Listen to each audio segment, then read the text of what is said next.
Welcome to freedom world.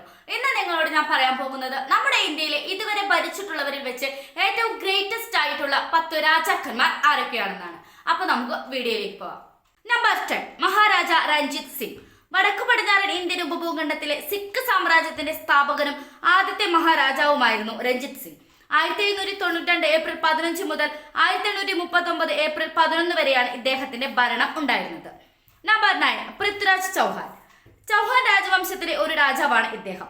1177 മുതൽ പ്രായപൂർത്തിയാകാത്തവനായി സിംഹാസനത്തിലേറിയ പൃഥ്വിരാജിന് വടക്ക് താനേസർ മുതൽ തെക്ക് ജഹാസ്പൂർ വരെ വ്യാപിച്ചു കിടക്കുന്ന ഒരു രാജ്യം അവകാശമായി ലഭിച്ചു. നമ്പർ 8 കൃഷ്ണദേവരയ്യ. 1509 മുതൽ 1529 വരെ വിജയനഗര സാമ്രാജ്യത്തിന്റെ ചക്രവർത്തിയും തുളുവ രാജവംശത്തിലെ മൂന്നാമത്തെ ഭരണാധികാരിയുമായിരുന്നു ഇദ്ദേഹം.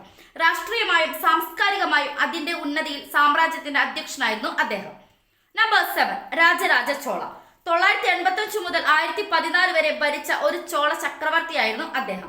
തെക്കേ ഇന്ത്യയും ശ്രീലങ്കയിലെ അനുരാധപുരം രാജ്യവും കീഴടക്കിയതിലൂടെയും ഇന്ത്യൻ മഹാസമുദ്രത്തിലുടനീളം ചോള സ്വാധീനം വർദ്ധിപ്പിച്ചതിലൂടെയും അദ്ദേഹം പ്രശസ്തനായിരുന്നു.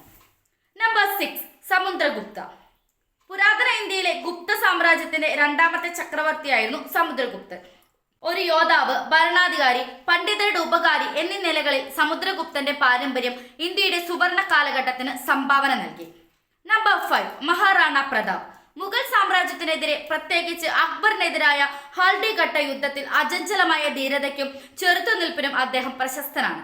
1572 മാർച്ച് മുതൽ 1597 ജനുവരി 19 വരെയായിരുന്നു അദ്ദേഹത്തിന്റെ ഭരണം. നമ്പർ 4 ജലാലുദ്ദീൻ അക്ബർ. മഹാനായ അക്ബർ എന്നും അറിയപ്പെടുന്ന 1556 മുതൽ 1605 വരെ ഇദ്ദേഹം ഭരിച്ചു. ഇന്ത്യൻ ചരിത്രത്തിലെ ഏറ്റവും മികച്ച ചക്രവർത്തിമാരിൽ ഒരാളായി അദ്ദേഹം കണക്കാക്കപ്പെടുന്നു.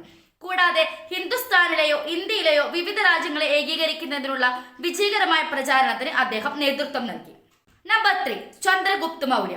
ഇന്ത്യൻ ഉപഭൂഖണ്ഡത്തിനെ മഗധ ആസ്ഥാനമാക്കി സ്ഥാപിതമായ മൗര്യ സാമ്രാജ്യത്തിന്റെ സ്ഥാപകനും ആദ്യത്തെ ചക്രവർത്തിയുമായിരുന്നു ചന്ദ്രഗുപ്ത മൗര്യൻ. ക്രിസ്തുവിന് മുമ്പ് ഏകദേശം 320-297 കാലഘട്ടത്തിലാണ് ഭരണം ഉണ്ടായിരുന്നത്. നമ്പർ 2 സാമ്രാട്ട് അശോക്.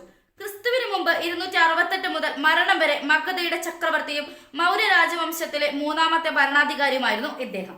ബുദ്ധമതത്തിന്റെ രക്ഷാധികാരിയായിരുന്ന അദ്ദേഹം പുരാതന ഏഷ്യയിലുടനീളം ബുദ്ധമതം വ്യാപിപ്പിക്കുന്നതിൽ പ്രധാന പങ്ക് വഹിച്ചിട്ടുണ്ട്.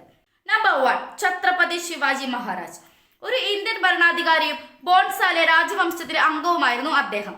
1674 റായ്ഗഡ് കോട്ടയിൽ വെച്ച് അദ്ദേഹം തന്റെ സാമ്രാജ്യത്തിന്റെ ഛത്രപതിയായി ഔദ്യോഗികമായി കിരീടധാരണം ചെയ്തു. ഈ വീഡിയോ നിങ്ങൾക്ക് ഇഷ്ടമായ ലൈക്ക് ചെയ്യുക.